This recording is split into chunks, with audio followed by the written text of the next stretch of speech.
During my middle and high school years, I attended the Darien School District in Connecticut. The district was wealthy, and the pupils had access to several field trips. As a chorus member, I participated in at least 1 or 2 optional class field excursions each year. In question year, I was a sophomore, and we went to a resort called Woodloch Pines Resort in Pennsylvania. Took many hours to get there by bus. My friend Landon and I were planning to share a room together. We knew as soon as we arrived that it would be fairly deserted because, well, it was November and freezing up there. The vacation was scheduled for 3 days, and 4 chaperones accompanied us. We only needed to inform them of the activities we would be engaging in. They weren't actually following us at all times. It was enjoyable on the first day. Together with 2 of our friends, Landon and I went go-karting, rock climbing, swimming in the pool, and out to dinner. We returned to our hotel and relaxed for a time after supper. Just to be clear, not every student was assigned to a room next to another. The room was on the ground floor with a view of the lake down the hill via a clear sliding door. It was almost 10 o'clock when we returned to the room after spending some time outside again. The moon was casting a cool reflection on the lake below, so we left the blinds on the door open. We had no idea that would be the beginning of a terrible dream. If I had to estimate, I would say that before Landon, whose bed was closer to the door, yelled, we spent a whole hour just rolling around in our own beds, trying to get comfortable and occasionally conversing. Until I peeked at the door, I had no idea what was going on, or why he may have been yelling, or if it was a joke. It looked like something from a scary film. On the opposite side of the door, there stood an extremely tall and thin older woman with long, graying hair. She appeared to be attempting to improve her view into the room by pressing her palms against the glass near her face. Then the woman turned to go. Landon stared at me, as if he was waiting for me to stand up so he would have the courage to follow her outside. When we did, the cement trail that passed every room in the building was empty of people, but we saw her nowhere. Nobody was strolling down the hill or on the grassy area around them. But we both saw the woman, so we knew there was nothing to see.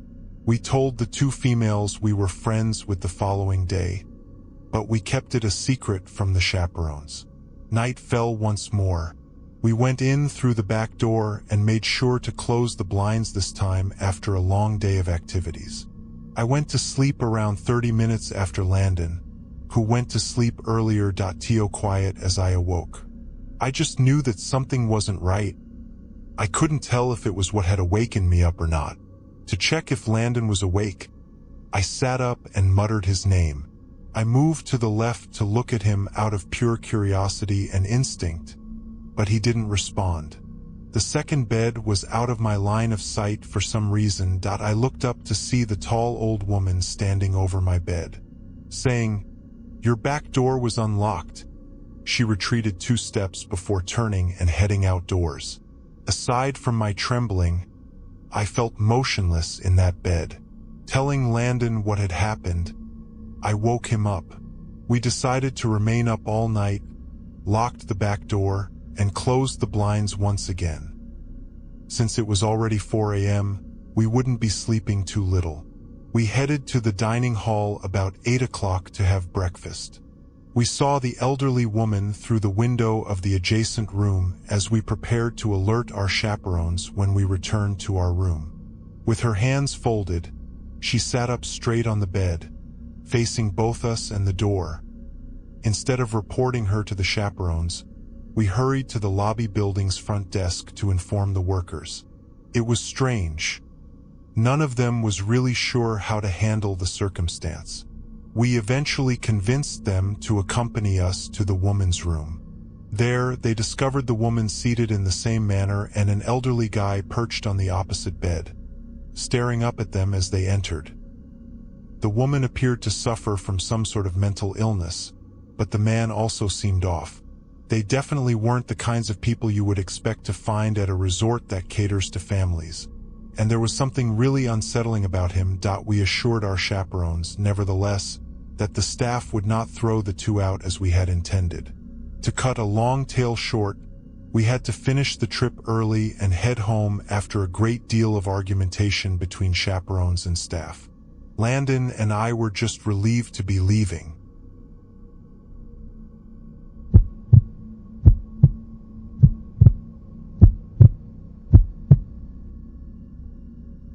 I took a class called Mysteries and Mythology in high school or something like. I can't recall the class's name. Basically, it was all about real-life mysteries and spooky things. That was my kind of thing. For this narrative, I'll refer to my good friend Ben, who I was taking the class with. Our class instructor organized a field trip to a nearby deserted village with an unclear history. Although the village was constructed in the early 1900s, it appears that it was abandoned soon after. There, the bus travel took roughly 20 minutes. As we arrived at a rundown, shady road that passed through dense forest, we were all glued to the bus windows. Eventually the road came to a clearing, and there we were. We emerged onto the road, where grass was sprouting from the crevices. The surrounding grass was nearly knee-high. And then there were the structures. The large, dilapidated brick buildings with their boarded-up windows exuded an eerie atmosphere. After lining up all 20 of us, the teacher counted our heads and led the way. The purpose of this short field excursion was to apply the knowledge and abilities we gained in class to try and piece together a possible explanation for the village's long-ago abandonment. A few of the buildings featured openings in the walls that functioned as entrances. It looked unsettling that there were even trenches in the ground close to some of the buildings that appeared to have been dug to access the basements of some of the structures. Still, there was only one building. It was the tallest of the bunch. I was merely extremely intrigued by it. As the instructor guided the class to the local church, Ben and I made the decision to slink out and explore on our own to see what caught our attention. We saw a hole in the ground as we started to go toward the tallest building. It was excavated close to the building's locked rear entrance. There was a ladder in the hole that descended to the concrete floor below. After exchanging glances, we both realized we had to act. Ben got down first, followed by me. Fortunately, we had access to light because this was around the time when Apple began to include flashlights on their phones. That was a scary place to be. Everywhere you looked were dirty wooden planks, a single graffiti tag on the wall, and a few beer bottles. Every window and door had been sealed shut from above, and a wooden stairs climbed up to total darkness. Since we had already entered the building, we reasoned that we should ascend the stairs as well. The 100-year-old would creaked with every step I took, giving me the impression that I might fall through. I took the lead. Ben did the same. There was not much room on this building floor. There appeared to be numerous entrances leading off into smaller chambers. You wouldn't have known it was daytime in there because it was so dark. Since Ben and I were genuinely beginning to feel uneasy inside, we decided to leave. But then there was a sound, like a large boulder hitting the concrete floor, coming from one of the small rooms. Normally, my first reaction would be to bolt, but Ben and I stopped, looked at each other for a second, and then ducked toward the room's entrance. When we lit up the space we observed, we took off running. We bolted back outside, up the old ladder, and down the stairs. Panting, we finally caught up to the gang. Nevertheless, we remained silent to keep ourselves out of danger. A classmate inquired about our condition. We informed him that we had sneaked inside one of the buildings and that, when we shone the light inside one of the rooms, we noticed 3 males in a strange formation standing about 10 feet away from the doorway facing Ben and me, as if they were waiting for us. Our attention was drawn to the towering structure we had entered from a distance as we followed the group. And just before we left, we noticed a face at one of the upper-level windows that was not boarded up, that we were afraid of getting in trouble. So we never notified the teacher. We were at a loss for what to think. Were those merely vagrants residing there? Were gang members hiding there? Ben's theory kind of freaks me off. He claims they were the ghosts of the town's previous residents. The three gentlemen were standing there so quietly and hauntingly, staring at us as soon as we poked our heads through the doorway. Though, that picture is still stuck in my thoughts. I might return to the village someday only to disprove Ben's theory.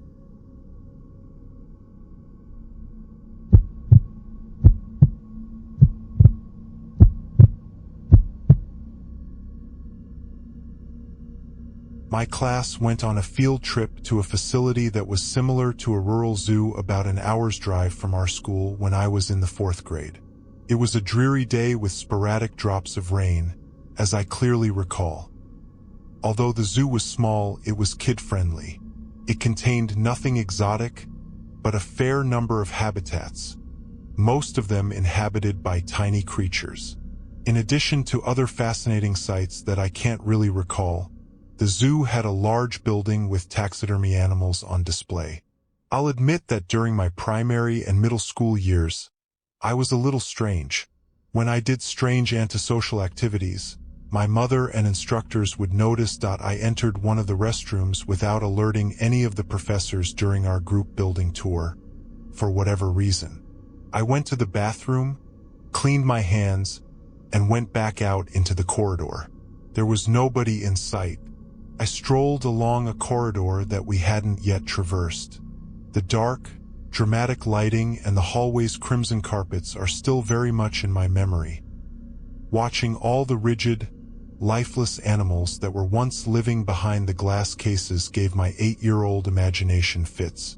A man who was clearly lurking behind a stack of chairs halted me in my tracks. I believe I chuckled because I assumed the man was making a joke. He asked me where the group went as he stepped over from the chairs. I said, "I'm not sure." Grabbing my hand, he gestured for me to follow him. I must have believed that he was returning me to the gang.